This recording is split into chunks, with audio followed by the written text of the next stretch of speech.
we had this motor, in an inline 4 motor, obviously is way wider than the V12. Super wide, yeah.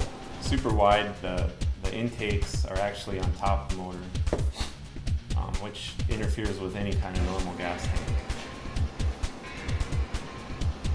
Unless you build the bike really, really tall. Right. Which then they start to look odd. Some looks out of place. It flows off. Yeah.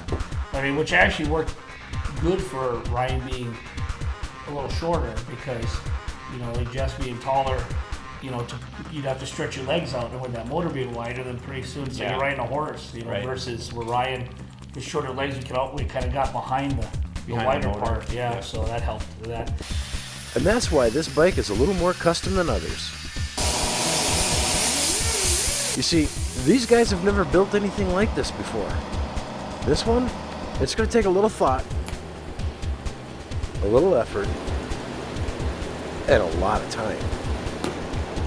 But I mean, so you have these few things that you need to work around, and like Jess said, how high that motor sits and how wide it is, to bring the tank down. So I mean, those are going to define kind of what you got going into it. And after that, you tie it together with other, the frame lines and whatnot to tie it together. So I mean, as far as the design go, we kind of had an idea what we wanted, but with this build, there was a lot that we had to factor in. So we kind of, said it had to be that. And that was the challenge. You had to build a bike specifically for a person. At least that. And still make it really cool. Ideally, this one should be in the... Pretty sure they can do it.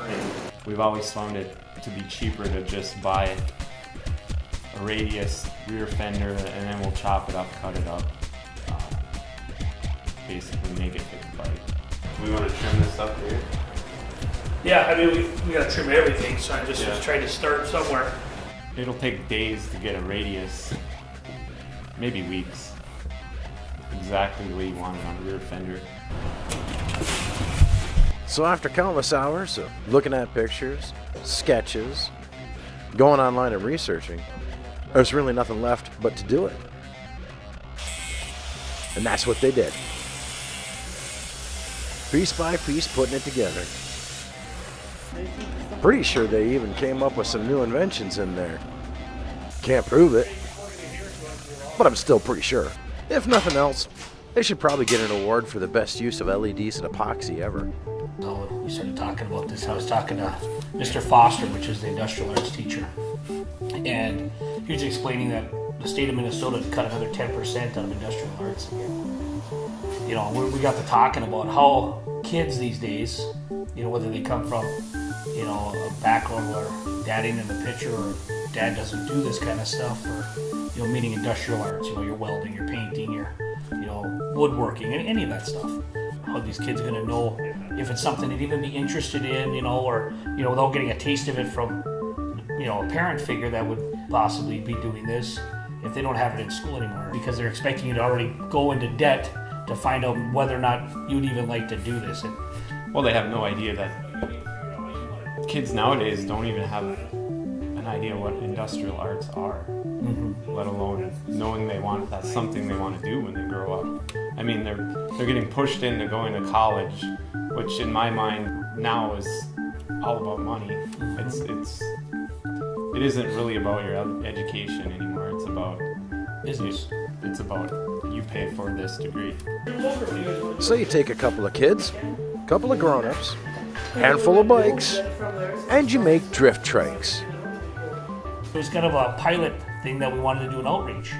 So we took a couple kids, one of them being my boy, Jess's, or Alyssa's boy, and Logan, and then Mason, another kid that kind of is friends with my son and has been around. We kind of took some kids that we knew the parent, obviously we're the parents, and then Mason's parents we knew. And we said, well, let's see if we can do this. I'd roll it up in my 20s. We started doing that, and we were lucky enough that the guys from the college that we were teamed up with on a project, completely separate project for Malicious Cycles, they came down. Smart tire. Might as well bolt it on. And I'll be the first to admit we kind of bit off more than we could chew with these kids, trying to help them get there. And we're actually still in the process of building these things there. It's looking pretty sleek. I realize The part that we bit off was I don't think if we do this again that they'll be motorized. I think we just go with ones that we put on a hill, you know.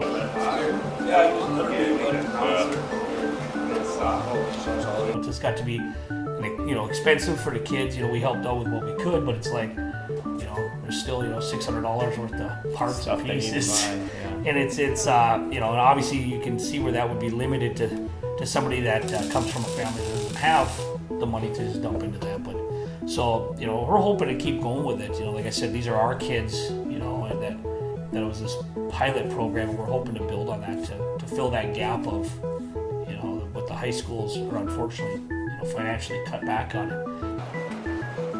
In the United States, less than 20% of all open jobs need a degree. The rest, they need a skill. At least these guys have got a skill.